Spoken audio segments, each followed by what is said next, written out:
سرقة القرن تدعى نوح درويش. برشلونة يخطف ميسي العراق من كبار أوروبا بسيناريو لا يصدق.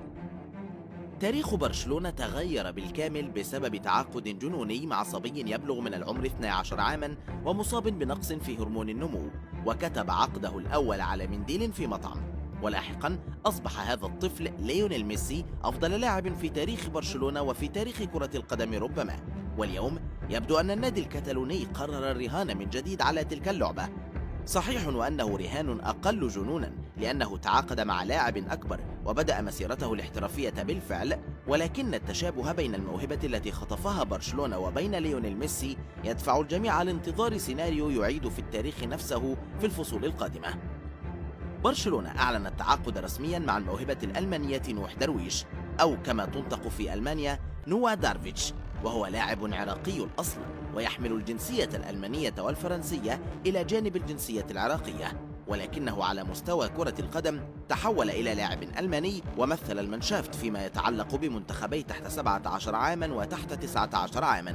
نوح يلعب لنادي فرايبورغ، والعديد من الأندية الكبرى كانت تراقبه عن كثب في الفترة الأخيرة، وأبرز المهتمين كانوا بايرن ميونخ ومانشستر يونايتد وتشيلسي وليفربول. ولكن برشلونة قرر أن يراهن على فلسفته في إقناع المواهب الشابة بارتداء قميصه حتى وإن لم يكن في أفضل حالاته، ولكن جينات النادي والدي ان اي الخاص به يمكنه استقطاب أي لاعب صاعد بالنظر إلى صفحات التاريخ التي تؤكد ذلك.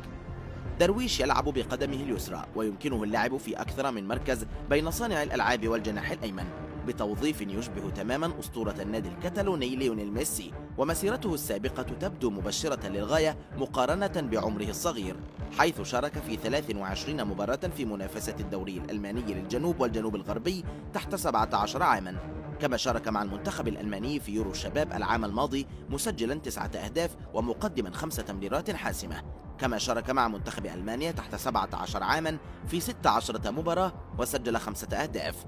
اللاعب الشاب الذي يبلغ من العمر 16 عاما انضم إلى برشلونة بعقد يمتد ل3 سنوات وينتهي في 2026 في صفقة كلفت النادي 2.5 مليون يورو فقط كقيمة انتقال، فيما يمكن اعتباره سرقة القرن بالنظر إلى الإضافة التي يحتمل أن يقدمها اللاعب في المستقبل، خصوصا وأن لاعبا كأردا جولر انضم في الوقت ذاته إلى ريال مدريد بأكثر من 20 مليون يورو.